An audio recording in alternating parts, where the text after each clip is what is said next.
गिबियावनो सोनाब सानजारि दख'रा खौसेथि बर' सुबुं आफादनि जानानै खौरां बिजोंनि दिनैहाय बेवहाय नुजाथिफैनो हानाय खौरां बिजोंखौ गिबियावनो खुलुमग्रोनाय बावहरनाय थाबाय। दिनै सोनाब सानजारि दख'रा खौसेथि बर' सुबुं आफाद लोगोसेयैनो सानजा सानजारि दख'रा खौसेथि बर' सुबुं आफादनि जानानै प्रेस मिट होनो सानदों। दा बे प्रेस मिटनि होनायनि थांखियानो जाहैबाय, दा जोङो निउस मिडियायावहाय गोबां बाथ्राफोर खोनाबाय दङ आरो जोंनि गोदानै दाजानाय UBPF मुंनि आफादा जोंनि जिल्लानि UBPनि माखासे बुंथिनायफोरखौ लानानै बिथांमोना प्रेस मिट होफिनलायनाय जादों।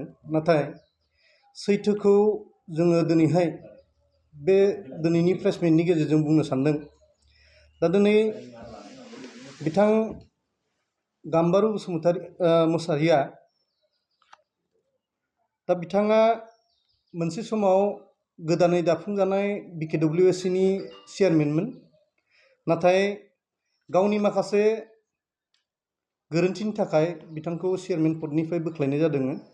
दा बेनो जाहैबाय मा, जोंनि आखायाव माखासे प्रुफफोर दङ, जाय प्रुफखौ लानानैसो जोङो दिनै जोंनि प्रेस मिटखौ होनो सानदों। दा बेवहाय बिथाङा चेयारमेन हिसाबै जोंनि BKWSCनि माखासे रां अनसुंथाइ फैनायफोरनि अनगायैबो दा बेवहाय जोंनि BKWSCनि रां अनसुंथाइया 13,50,00,000 रां जायो। दा बेवहाय बिथाङा मोनसे हारियाननि स्टल इन्टारप्राइजनि गेजेरजोंहाय बिथाङा 70,49,00,000 रांनि मोनसे अर्डार होनाय जोंनि आखायाव प्रुफ दङ। बेजों लोगोसेनो आरो मोनसेबाव दंबावो। दा बेयो जाहैबाय मा, 70 कौटि रां। दा अब्ला जोङो साननो गोनां जादों आरो बिथांनि बुंनाय बा बेयाव जोङो प्रुफखौ मोननाय, दा बेखौसो जोङो दिनै मिन्थिगौ जे दा बिथाङा सैथो ना गुबुना सैथो। नाथाय बिथाङा बेखौनो नंखाय आंखौ माने राजखान्थिनि लोबालोबजों आंखौ नारसिननायजों आंखौ होखारदों। दा बेबायदि बाथ्राफोरखौ बिथाङा बुंबाय थादों। नाथाय जोंनि आखायाव दिनै जोङो प्रुफखौ लानानैसो बुंनो सानदों। दा बे अर्डारखौ नोंथांमोना प्रेस मिटनि गेजेरजों बेखौ होनो हागोन। मानो होनब्ला जोंनि आखायाव स्टल इन्टारप्राइजनि मोनसे एग्रिमेन्ट अर्डार दा बियो दङ। अब्ला सैथोखौ नङा होनबाय थायोब्लाबो जानाय नङा। जोंनि रायजोफोरनि गेजेराव मिसलेट खालामनायानो जाहैबाय मा, बिथांमोना नंगौ बाथ्राखौ नङै खालामनाया मोनसे आफादनिया बे मोनसे थांखि जानो हाया। आफाद मोनसे दादोंब्ला थांखिया मोनसे समाजनि आरो राजखान्थि जौगानाय बर'फोरनि सायाव जाबायदि जौगानायनि थाखाय खामानि मावनो ओंखारबोदोंब्ला सैथोखौनो बुंनांगोन। सैथोनि अनगायै आरो गुबुन मोनसे बुङोब्ला जानाय नङा होननानै जों सानो। जाहाथे बिनिफ्राय बिथांमोनाबो सैथोखौ मोनदोंब्लाबो सैथोखौनो बुंनांगौ आरो नंखाय बुंनो नाङा।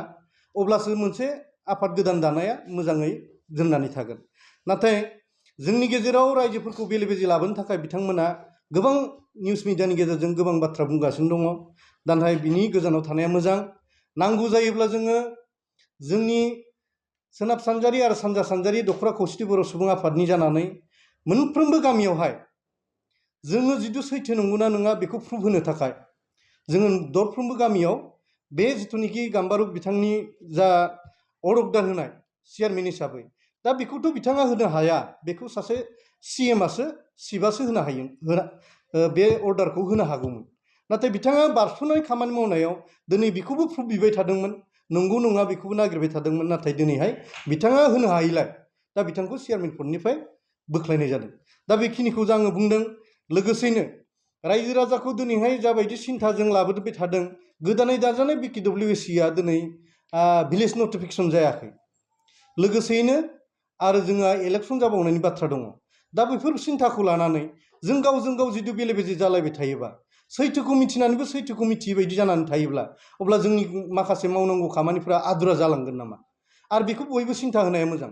जोंनि माखासे रायजोफ्रा मिसआन्डारस्टेन्डिंआव दिनै माखासे खोथाखौ बुंनो नागिरदों। सैथोआ बबेयाव दंमारो नागिरदों बिथांमोना। जों बुंदों दि सैथोआ जोंनाव आखायाव दङ, नोंथांमोननोबो जों गथायनाय जासिगोन। बे बाथ्राखौ जों बुंबाय थादों। दा बेनिखायनो दिनैनि बे प्रेस मिटनि गेजेरजों माखासे बाथ्राखौ बुंबावनो सानदों जे जोंनियाव गोदानै आनसलिक हिसाबै UBPF आफादखौ दाफुंबाय थादों। नाथाय बिथांमोना बे दाफुंनायाव रायजोफोरखौ लानानै मोजाङै लिंफुंनानै माहारिनि जेसेबां आफादफोर दङ बिथांमोनखौ लानानै सावरायनायनि गेजेरजों दायोब्ला मोजां, जाहाथे बाथ्राया सैथोआव फैयो। दा बेखिनिखौ आं बुंथिदों दिनैनि बे प्रेस मिटनि गेजेरजों।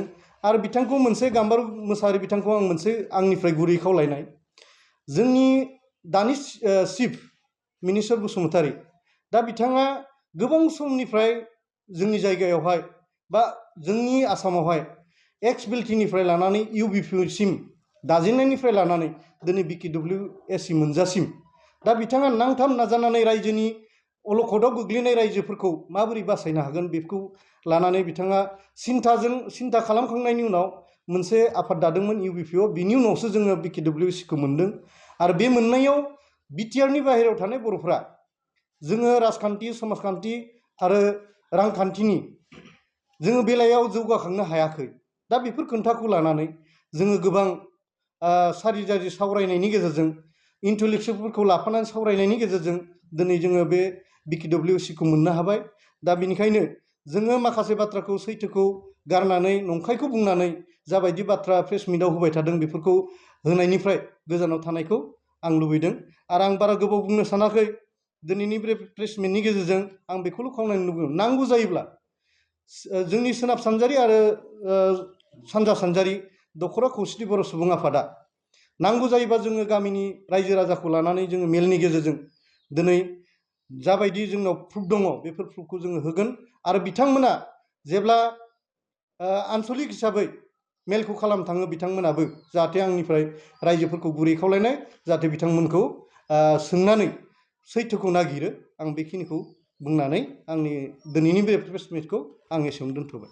दा दिनै जानखि जों मोननै दख'रा, सानजा सानजारि दख'रा खौसेथि बर' सुबुं आफाद आरो सोनाब सानजारि दख'रा खौसेथि बर' सुबुं आफाद, दिनै बे प्रेस मिटनि गेजेरजों जोंना सोनाब सानजारि दख'रा खौसेथि बर' सुबुं आफादनि बिथां आफादगिरिया माखासे खोथाखौ बुंलांखाबाय। दा आङो बेजोंनो एसे सरजाबफानानै एसे बुंनो नागिरदों।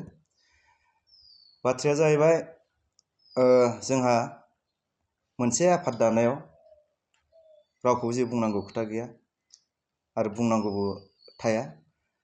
दा बिथांमोननि आफादा UBPF बिथांमोना आफाद दानायनि मुङाव सोरखौबा पार्सनेलि मुं लानानै, सोरखौबा आफादखौ थांखिनानै, बबेबा मोनसे काउन्सिलखौ थांखिनानै मुं खारि खारि गोदानै आफाद दालांनाया बेयो गोरोन्थि जादों।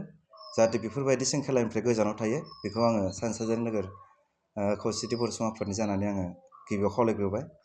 आरोबाव जाय बिथांमोना दिनैहाय बे आफादाव हाबदों बिथांमोनखौ जोङो सिनायै नङा। बिथांमोना मोनसे आफादनिफ्राय माबा मोनसे गोरोन्थि मावनानै बोख्लायजानाय एबा बिथांमोननि मुङा जिहेतु गाज्रि जादों, गाव ओंखारलांनानै थाहैनाय, बिथांमोनखौसो दिनै जोङो नुनो मोनबाय दङ।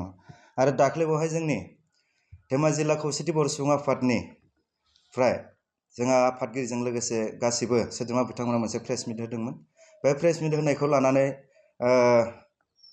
धेमाजि जिल्ला UBPFनि बिथाङा भाइस प्रेसिडेन्ट नामाथाय मन्दिर नार्जारि, दा बिथाङा बे प्रेस मिटआव होखानाय सैथो बाथ्रा बुंनायफोरखौ माखासे उल्था काउन्टार होदों। बिथांनि आखायाव प्रुफ गैयालासिनो बिथाङा जानला मानला काउन्टार होनायनिफ्राय जानगाराव थानांगौ। आरो बिथांनि सभाब सरित्रखौ जों जिहेतु मिन्थियो, बिथाङा प्रुफ गैया गारा बेफोरबायदि काउन्टारनिफ्राय जानगाराव थानांगौ आरो गावनि दायखौ बा गावनि बिखुं जिनिरखौ गाव मोजाङै नायग्रोनानैसो गाव मोनसे आफादाव हाबनानै मोजां खामानिखौ मावनो नाजानांगौ। दा बिथांनि जिहेतु गोरोन्थि खामानि मावलांनाय जों गोबां नुनो मोन्दों, गोबां नाथुखुथि दङ। जों बेफोर बाथ्राखौ बांद्राय जुदि काउन्टार होफैबाय थायोबा बिथांनि सायाव जोङो फिन खेबसे प्रेस मिट जिरायनानै बुफुंनानै फैनो गोनां बायध' जागोन। ओंखायनो आं बुंदों दख'रानि जानानै जाहाथे बिथाङा बेफोरबायदि काउन्टारनिफ्राय होनायनिफ्राय जानगाराव थायो। आरो जोंहा सोनाब सानजारि दख'रा खौसेथि बर' सुबुं आफादनि आफादगिरि बुंनाय बायदियैनो जोङो दिनै माखासे प्रुफआ जिहेतु जोंनि आखायाव दङ, मोनफ्रोमबो दख'रा जोंनि सिङाव दङ।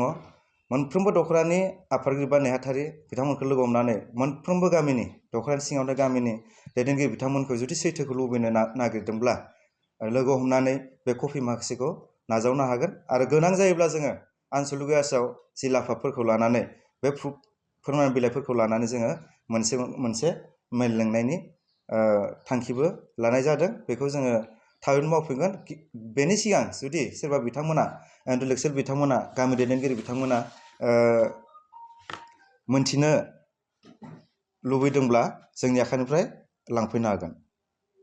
जुदिहाय दिनैनि बे फोरमान बिलाइ थानायफोरा नंखायब्ला बिथां गाम्बारु मोसाहारिया स्पेसियेल CM भिजिलेन्सजों मानो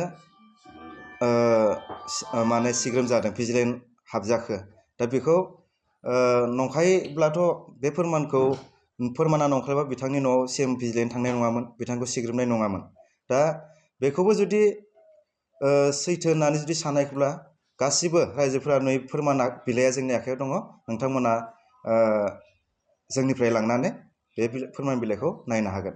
लोगोसे जोंनि जिल्लानि सिङाव थानाय मोनफ्रोमबो आनसलिकनि सिङाव थानाय लाइमोन सेंग्राफोरखौ बा रायजो राजा बिथांमोनखौ जों खावलायगोन जाहाथे बिथांमोननि UPPF आफाद दानायनि गुदि बिजौखौ मोनथियागारा बिथांमोनजों बिथांमोननि इयुननि साननाया मा बेखौ मोनथियागारा जाहाथे दा हेफाजाब हो बिथांमोनखौ, बेखौ जों खावलायनाय थागोन। आरो माबा मोनसे मिथिनो गोनां जायोब्ला जोंखौ लोगो हमनानै जोंजों सावरायजागोन। आं बेखिनिखौ बुंनानै फोजोबनाय जाबाय।